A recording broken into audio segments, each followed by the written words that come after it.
भोले जी और माता पार्वती जी के कमल चरणों में गोड़ चुके गोड़ लागतानी हमार प्रणाम स्वीकार होके। माँ के 64 रूपों में गोड़ चुके गोड़ लागतानी हमार प्रणाम स्वीकार होके। सब देवी देवता के कमल चरणों में गोड़ चुके गोड़ लागतानी हमार प्रणाम स्वीकार होके।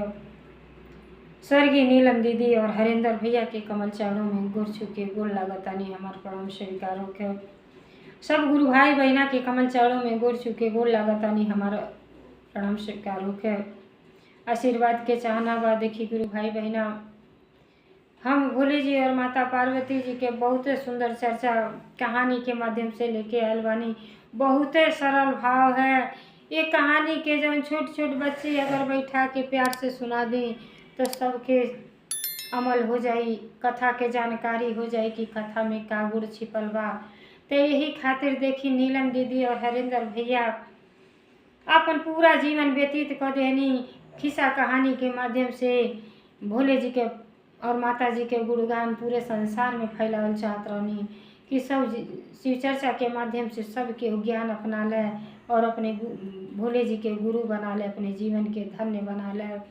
तो देखिए गुरु भाई बहन, हमार भी ये रिक्वेस्ट बा कि आप लोग अपने तो अपने सुनी, अपने नाते रिश्तेदार अपन जौन भी भाई बंधु बानी सब में शेयर करी, सबके हुए कथा के लाभ और आनंद उठा सके। कथा बहुत ही सुंदर बा। देखी ये सास बहू के कथा है। सास बहुते पूजा पाठ करेली, लेकिन आजकल के जनता बानी लड़के ऐसे वंचित हो जाते हैं। जब माई बाप जब पूजा पाठ करे जा तो छोटाइए से लड़कन के साथे जरूर लेके जाए के चाहिए, और जब साथे लेके जाइए तो लड़कियों अच्छा गुण सीखी हैं, भक्ति भाव करे के जानिए और भक्ति के मार्ग अपना ली हैं। तो लेके वंचित रह जाता है, सियान होता है तो पूजा पाठ के कुछ ज्ञान नहीं रहता। अब माई बाप के कैसे आशीर्वाद लेवे के चाहिए, पर छुअले में शर्मिंदगी महसूस करता ना। तो जब आप सभी सिखाए तब न लेके जानी। हाँ तो वैसे देखी गुरु बहना रही बहुत भक्ति भाव करते रही, बेटा भी शिव जी के भक्त रहना, लेकिन जब बहू आए रही वो फंक्शन जे ज़्यादा पसंद रहे, कहाँ पार्टी ज्वाइन करे बा, नाच गान में बहुत मन लगे, लेकिन भक्ति भाव कुछ हो ना जानत रही। तो देखी सास बहू, सास इतना बेचारी पूजा पाठ करें, जब पूजा का कौनो सामग्री लेके चले पूजा करे तो बहू देखी क्या कर थाड़ी सासू के साथे बहुते नफरत करें आ बहुते अत्याचार भी करें। आ लास्ट में उन्हों के जब ज्ञान हो गए तो भोले जी के अपन गुरु बना ले ली और सास बहू सब एकजुट होके भोले जी के भक्ति भाव करे लगल। तो भोले जी में इतना शक्ति है कि जो रास्ता के अपनावला हो के जब संत के साथे रहो तो आपके बहुत बड़ी बहुत अच्छा संगत मिली, और जब चोर शिकारी के साथे रहो तो वह चोरैया बुद्धि खाली आई। तो ऐसे आप सभी भक्ति के मार्ग अपनाई और अपने जीवन के धन्य बनाई। इस सास बहू के कथा है। देखी लास्ट में बहू कितना पछताली और फिर कितना अच्छा से रहेली कि घर संसार बदल जाला, सब भोले जी के दया है। तो ये हमारी कथा अगर आप लोगों के रोचक लगी, अच्छा लगी तो कमेंट में भोले जी और माता पार्वती जी के नाम जरूर लिख के भेजब जा, कहाँ से आप लोगों के आशीर्वाद प्राप्त हुई। और कथा कबो आधा अधूरा ना सुने के चाहिए, कथा कबो भी सुने तो पूरा सुने के चाहिए। जब पूरा सुनब तो देखिए हमारे हर कथा में भजन संगीत के साथ रहेला, आप सभी के आनंद आ जाए। तो कथा के पूरा सुनब तब कथा के रहस्य के बारे में पता चली। तो आई जाए हम बहुत सुंदर कथा आप लोगों के सुनाए जाते हैं, आए आप सभी सुने करते तैयार हो जाएंगे भाई बहना। एक गांव में एगो गुरु बहना रहत रही और उनके एक ठो लड़का रहना बेचारी के। जब वो लड़का 10-12 साल के रहना तब उनके पति के मृत्यु हो गई रहल।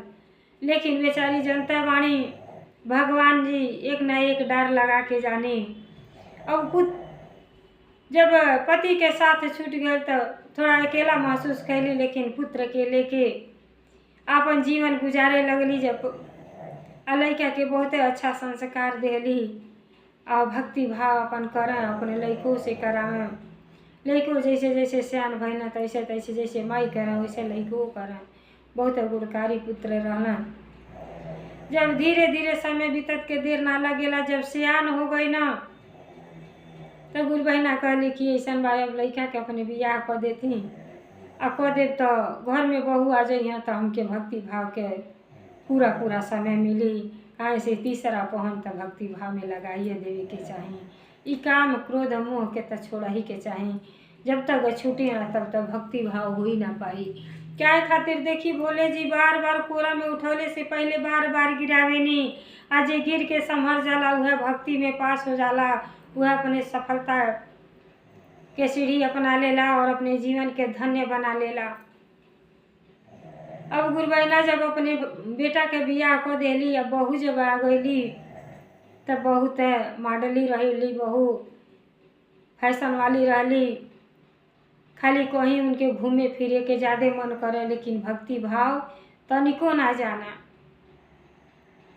खाली अपने सुंदरता के पीछे कि अब का अपने शरीर के का कनी कितना सुंदर लगी, बस यह विचार बार बार उनके मन में रहे। तो देखी सास जवन वाली वो कहली कि जबले शक्ति बा तबले भक्ति हो पावेला। जब शरीर में जान ना रह जाए तो भक्ति कैसे होई। बुढ़ापा में केहू भक्ति ना कर पाई।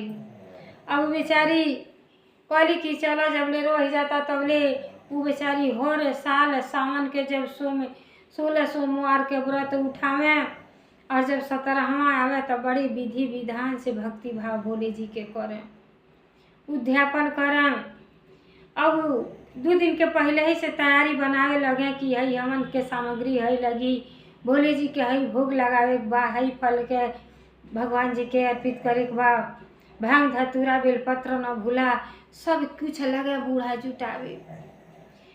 अब लगली बूढ़ा से चली आपन जनता बानी वही पत्थरा के घर में लग जाता, तो टाइल्स बन जाता घर में, वही पत्थर अब सब चलता आ वही पत्थरा के शिवलिंग बन जाता। तो भोले जी के पूजा पाठ कल जाता। तो विश्वास करके कि वही में परम पिता परमेश्वर जी बानी। तो बेचारी छोड़ के अपन जोड़वा के भोले जी के मंदिर अपने दुआरे पर बनवले रहली। मेन जैसे दुआरी से निकले के जनता बानी उत्तर दिशा और पूरब कोण जौन है भोले जी के दिशा है, पूजा पाठ के मेन स्थान हुआ है। वो बेचारी खूब छूट के बनवले रहली। अब सोचली कि बिहाने हमार सोमवार के व्रत पूरा हुई और यहीं शिव जी के चर्चा कराई और अपन उद्यापन करब। अब मंदिर के लगली सौर सफाई करे। आये ने जवन बहू बाड़ी बहू के मुँहे पे चेचक के दाग रहे, छूटे है नहीं। बार बार शीशा में देखें कि हम बहुत सुंदर लगती हैं अगर ये दाग नहीं रहता।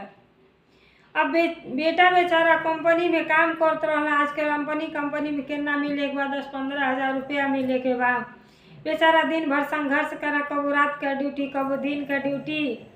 आज ऐसे आई ना तो पत्नी कहताड़ी कि ये जी देखी हम कितना सुंदर लगतानी। कहला हाँ सुंदर तो बटले बटू आ तो हमके 5,000 रुपया चाहिए।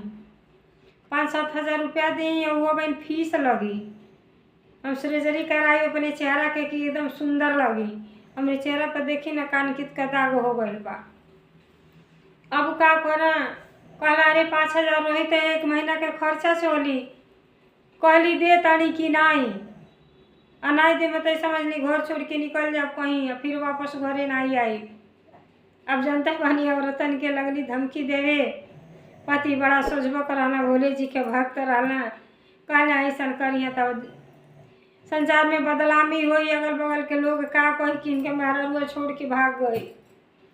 अब का कहले बेचारा कहला कह दियड़ी दे तनी कि नहीं, हमके 5-7 हज़ार रुपया चाहिए। अरे जाए तो 5,000 तो फीसिए लग जाए, 2,000 मार्केट उर्केट करे के चाहिए। अब 10,000 का मात्रा 7,000 दे देने उनके सुंदरता करे करती चेहरा। अब लेके निकलली। अरे निकल जाती आड़ी तो देखा ताड़ी कि सासु खूब मंदिर अपन धोत पूछा ताड़ी, अगुन गना ताड़ी कि बिहान हमारे भोले जी के आज यहाँ दर्शन हुई। कहीं से हमार 16 सोमवार के व्रत पूरा होई और अपने माता जी के पिताजी के आह्वान करताड़ी और फूल माला से खूब सजा रहल बाड़ी, धो रहल बाड़ी, पेंट पॉलिश करताड़ी कि हमारे बिहान पिताजी माताजी इमें विराजमान होखब और हमके आशीर्वाद देवे आए। अब बेटा से कहताड़ी कि ये बेटा देखिए कोनो सामान भूला ना, हमरे भोले जी के तो बर्फी बड़ा प्रिय है, सफ़ेद मिठाई भगवान जी के चढ़ेला, या तो खीर बना दी, देखी शिव चर्चा में या खीर या पेड़ा या बर्फी जेकर भी होता रहेला जरूर रखेला कि भगवान जी के प्रिय फल मिष्ठान है। और भांग धतूरा सब लगली जुटावे। अब पतो जब जाताड़ी देखली तो कहताड़ी कि ये मम्मी ई का करत हई, रौरे टोने भूता में रात दिन रहत हई, ऐसे कुछ ना होला। ये पत्थरे के का रगड़ रगड़ के धो रहल बाड़ी, ये पत्थरा में का बा। कहली बहू शुभ शुभ बोला ही कुल ना बोले के चाही।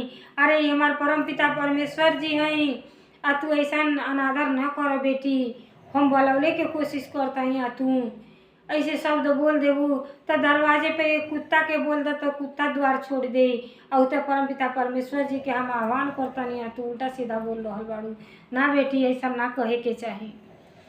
अब वो कह जितना सास मना करता है उतना वो बरबराताड़ी कि अरे हम यहाँ के मंदिर के यहाँ मंदिर संदिर ना रही। अरे हम ब्यूटी पार्लर के कोर्स कैले बानी, यहाँ ब्यूटी पार्लर खोलब, अब यहाँ से यहाँ काम चालू हुई, यहाँ में एक ठो कोठरी बनवाई। और देख ली वो उनका उल्टे दिमाग चला था। 7,000 लेके गईली, अपन फीस पास देली, डॉक्टर के देखा के जब वहाँ से पलटा ताड़ी तो 5 गो मनइन के लेके पलटा ताड़ी।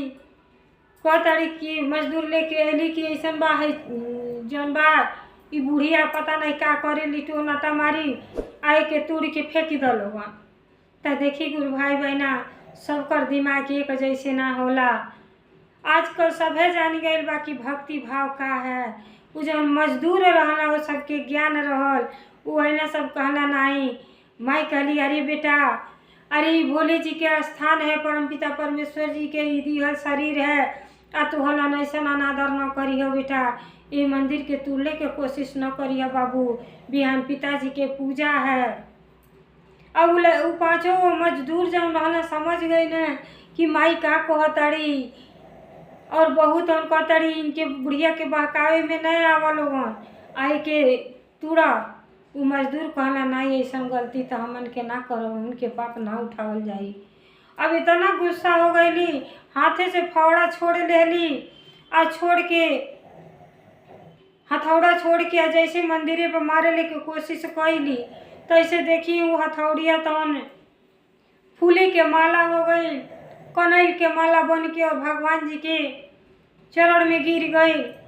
अब आश्चर्य में पड़ गई कि ये दादा ही का हो गई, लेकिन तनिक करतीन तब विस्फोर भैली। लेकिन फिर उनका मन बढ़ाई शुरू हो गई, कहली नहीं अब इनके वो तरह नहीं मनी, अब सब पत्थर पत्थर में से निकाल के फेंके पड़ी। पत्थर माने कुछ नहीं, इनमें पत्थरी में भगवान आके बसता नहीं, इनमें कुछ ना बा। बुढ़िया वैसे परेशान बाटी। बूढ़ा कहते ये बेटी मत छुआ बेटी। अब बार बार भोले जी से दया मांगत है कि हे पिताजी देखी अज्ञानी बाड़ी, हमारे बहू के क्षमा कर दी, बेटा के क्षमा कर दी, हम अपने तरफ से माफ़ी मांगत हई, ये अज्ञानता करता रही कि माफ़ कर दी। बेटी मत कर, ऐसा ना करे के चाहिए, इनमें परम पिता परमेश्वर जी बाणी, माता पार्वती जी बाणी, एके उठा के मत फेंकले कोशिश कर। लेकिन वो बहू अपने आगे उनकर केहू के चलबे ना करे, कुछ केहू के सिटबे ना करे, न पति के न सास के। तो देखी वह आदमी बाद में पछतावा के सीजा वहाँ कुछ ना रह जाला। बहुत दया मांगा ताड़ी कि हे भोले जी देखबा ईमान बढ़ाई कर ताड़ी, लेकिन इनके पर दया करबा, इनके बुद्धि दिमाग दी कि ऐसा काम न कर। अब नहीं मनली, अब गईली भगवान जी के जब पत्थर के शिवलिंग धैल उखाड़े लगली। अब वो छुए जैसे रामचंद्र जी जैसे शंकर जी के धनुष धैल है, बहुत अयोध्या आयल उठावे करती ना, केहू राजा से हिलल नहीं। परशुराम के वो जवन धनुष रहल वैसे भोले जी के शिवलिंग के लाख कोशिश करो ताड़ी, जैसे छुए जाते डिमला जाते, छुए जाते डिमला जाते।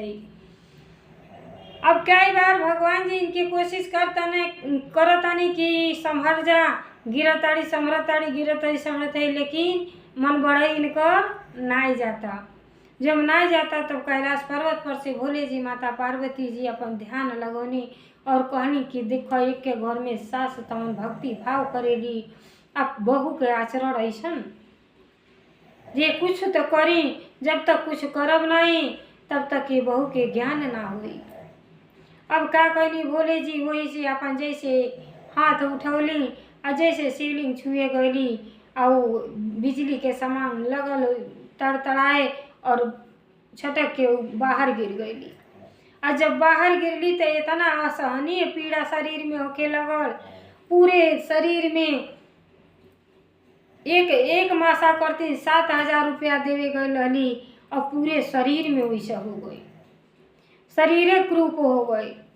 अब लगली छपटी आए दादा आई माई का करी तो बुढ़िया ना जानी का कोई बड़ी का कोई। अब जब दर्द से लगली कहरे तब चिल्ला तड़े कि अपने सास के कि देखी कुछ करी का हो गई, हमारे शरीर में से दर्द जैते नहीं खे, ना हम उठ पावत हैं ना चल पावत हैं।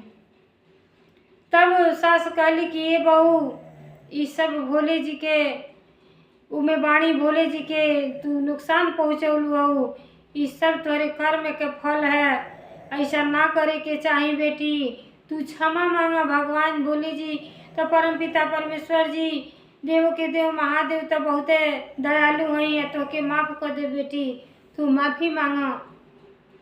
तब जाके देखी जब तक आदमी गिर के समरल ना तब तक ज्ञान ना होला। तो यही खातिर अगर मन के सुख मिले तो दुख के अनुभव नहीं होला, जब दुख मिलेला तबे सुख के अनुभव होला, और सुख मिलेला तब दुख के थी पछतावा होला कि ऐसा ना कइले रहती तो ना होत। अब लगली पछताए,